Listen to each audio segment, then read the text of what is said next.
Knowledge channel में आपका स्वागत है। आज 1 अप्रैल के करंट अफेयर्स हम यहाँ पर पढ़ेंगे। इस वीडियो में हम इम्पोर्टेंट क्वेश्चन डिस्कस करेंगे। Recently, how many years have been completed for the implementation of Sagarmala programme?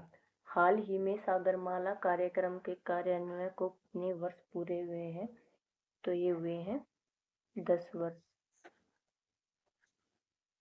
Sagarmala कार्यक्रम के कार्यान्वयन को 10 वर्ष पूरे हुए हैं। इसकी शुरुआत हुई थी मार्च 2015 में।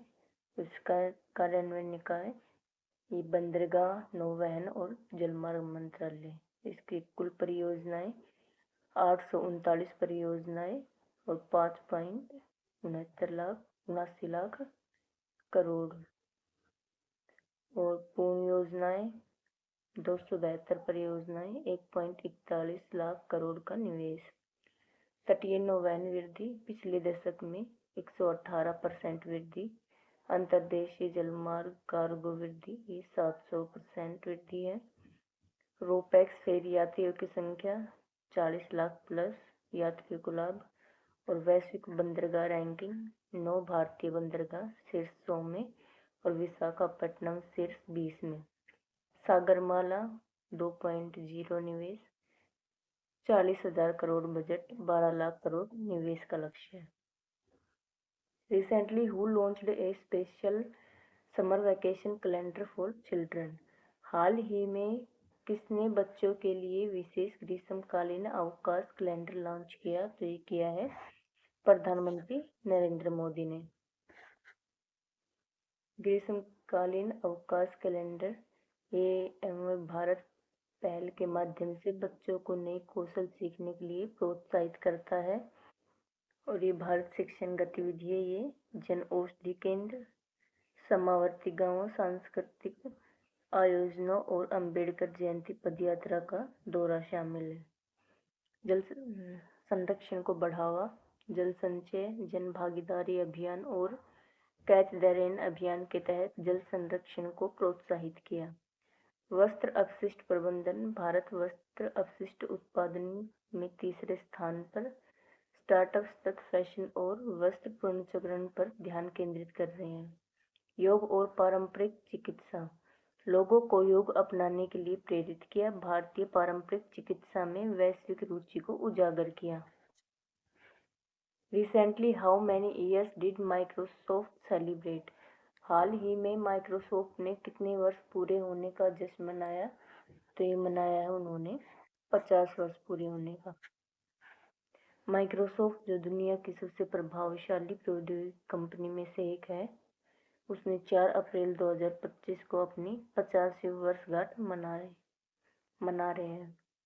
पिछले 5 दशकों में कंपनी ने व्यक्तिगत कंप्यूटिंग, क्लाउड कंप्यूटिंग और इंटरप्राइज सॉफ्टवेयर के क्षेत्र में क्रांति ला दी है।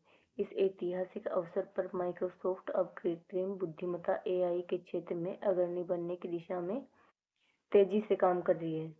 1975 में बिल गेट्स और पॉल एलन द्वारा न्यू मैक्सिको में स्थापित माइक्रोसॉफ्ट ने हर घर और कार्यालय में एक कंप्यूटर के विजन के साथ शुरुआत की। MS-DOS और ऑपरेटिंग सिस्टम और फिर विंडोज की शुरुआत के साथ कंपनी ने कंप्यूटिंग की दुनिया में क्रांति ला दी। इसके बाद माइक्रोसॉफ्ट ऑफिस, जिसमें वर्ड, एक्सेल, पावर पॉइंट व्यापार जगत में सबसे महत्वपूर्ण सॉफ्टवेयर सूट बन गया। और 2014 में सत्या नडेला ने के CEO बनने के बाद माइक्रोसॉफ्ट ने क्लाउड अपनाई। Which state government will develop Nangal as a tourist center? कौन सी राज्य सरकार ने नंगल को पर्यटन केंद्र के रूप में विकसित करेगी? तो ये है पंजाब। पंजाब सरकार नंगल को पर्यटन हब और झज्जर बचौली का पहला तेंदुआ सफारी केंद्र बनाएगी। पर्यटन पहल, नंगल को प्रमुख पर्यटन स्थल के रूप में विकसित किया जाएगा। तेंदुआ सफारी श्री आनंदपुर साहिब स्थित झज्जर बचौली वन्य जीव अभयारण्य में पंजाब की पहली तेंदुआ सफारी स्थापित होगी। नंगल विकास बजट 10 करोड़ का प्रारंभिक चरण में। नंगल विकास का उद्देश्य पर्यटन अवसंरचना में सुधार, स्थानीय आकर्षणों को बढ़ावा, रोजगार सृजन। झज्जर बिचौली का महत्व क्या है? पंजाब की पहली तेंदुआ सफारी प्राकृतिक पर्यटन और वन्य जीव संरक्षण को प्रोत्साहित करेगी। विशेष बजट आवंटन इसका श्री गुरु तेग बहादुर जी साहिब की 350वीं शहीदी वर्षगांठ के लिए विशेष बजट। और अपेक्षित लाभ पर्यटन वृद्धि, रोजगार के अवसर, सांस्कृतिक और विरासत संरक्षण। Recently doctor Kildare fame Richard Chamberlain का निधन, passed away, who was he. हाल ही में doctor Kildare fame Richard Chamberlain का निधन हो गया। वे कौन थे? तो वो एक एक्टर थे, प्रसिद्ध टेलीविजन और फिल्म अभिनेता रिचर्ड चैम्बरलेन, जिन्हें मेडिकल ड्रामा डॉक्टर किल्डेयर और मिनी सीरीज के किंग के रूप में जाना जाता था। 90 वर्ष की आयु में उनका निधन हो गया। उन्होंने 30 मार्च 2024 को हवाई के वायुमंडलों में स्ट्रोक से उत्पन्न जटिलताओं के कारण अंतिम सांस ली। और उनके निधन की पुष्टि उनके प्रचारक हार्लन बॉल ने की। रिचर्ड चैम्बरलेन का जन्म 31 मार्च 1934 को बेवरली हिल्स, कैलिफोर्निया में हुआ। 1963 से 1965 तक लगातार 3 वर्षों तक उन्हें सबसे लोकप्रिय पुरुष स्टार चुना गया। Which country will give legal status to crypto assets as financial products? Crypto परिसंपत्तियों को वित्तीय उत्पादों के रूप में कौन सा देश कानूनी दर्जा देगा? तो ये देगा जापान। जापान की FSA क्रिप्टो संपत्तियों को वित्तीय उत्पादों के रूप में मान्यता देने और इनसाइडर ट्रेडिंग प्रतिबंध लागू करने की योजना बना रही है।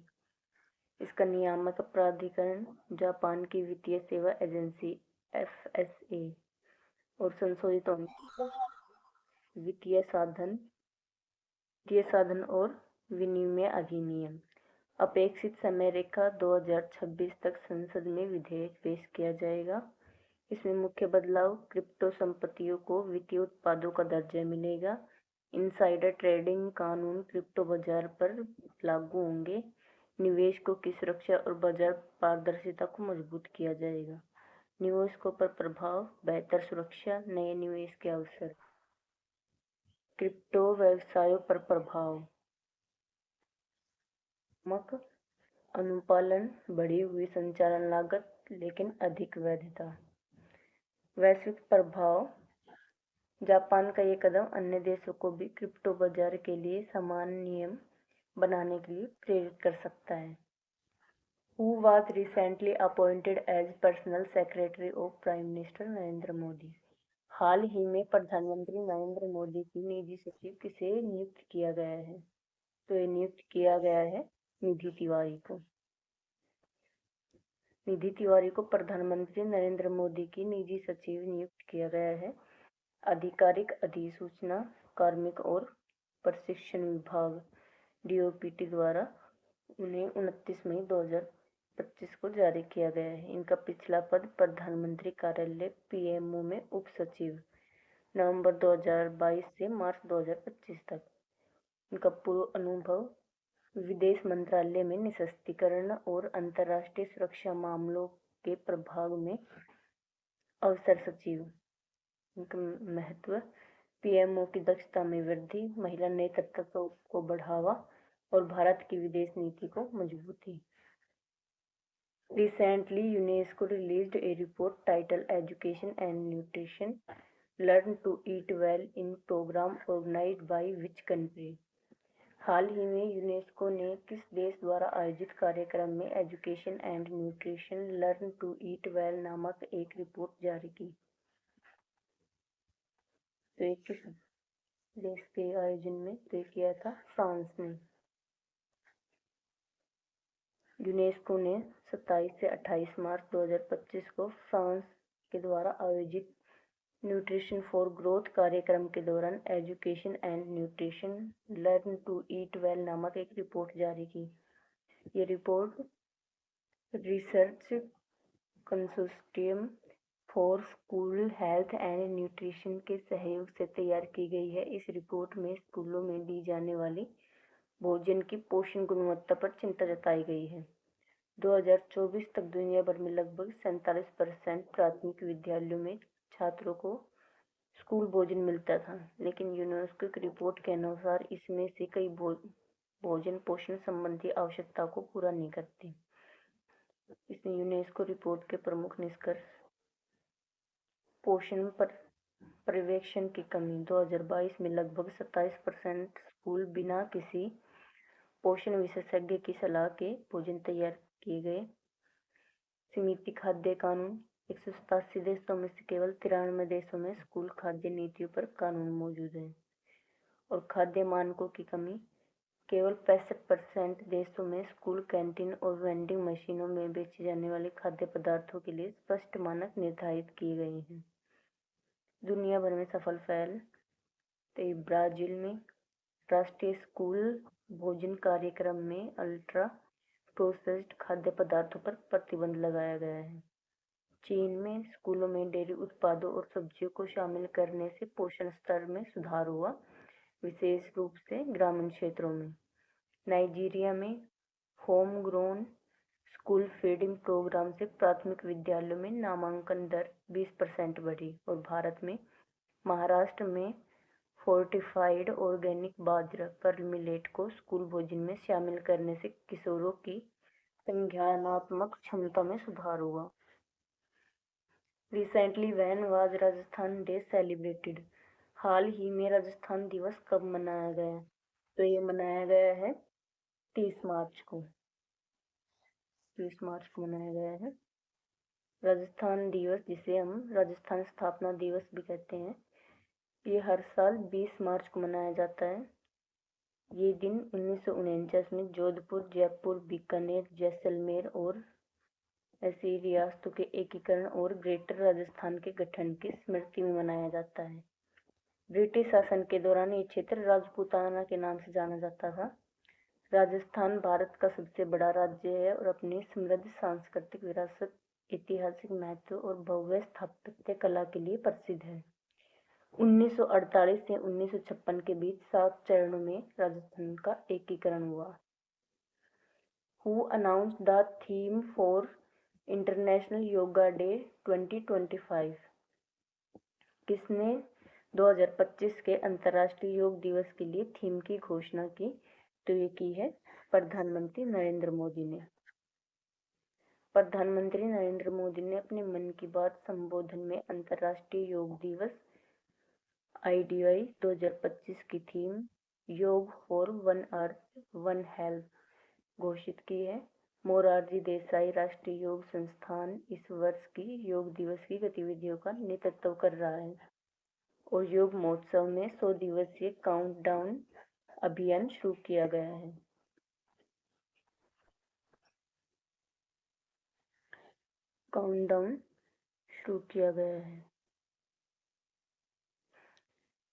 ये वर्ष संयुक्त राष्ट्र द्वारा 21 जून को IDY मान्यता देने के एक दशक को भी चिन्हित करता है। 2015 नई दिल्ली में ये कुछ पहले के रिकॉर्ड्स हैं अंतर्राष्ट्रीय योग दिवस के। 2015 में नई दिल्ली में 35,985 प्रतिभागियों के साथ 2 गिनीज वर्ल्ड रिकॉर्ड हुए हैं। 2016 में चंडीगढ़ में पहली बार दिव्यांगजन ने योग दिवस में भाग लिया। 2017 में लखनऊ में 51,000 लोगों की उपस्थिति योग को सुलभ स्वास्थ्य बीमा के रूप में प्रचारित किया गया। 2018 में देहरादून में इसरो द्वारा योग ऐप्स लॉन्च किए गए। 2019 में रांची में योग for heart care theme khadi कारीगरों के लिए इको फ्रेंडली योग उपकरण।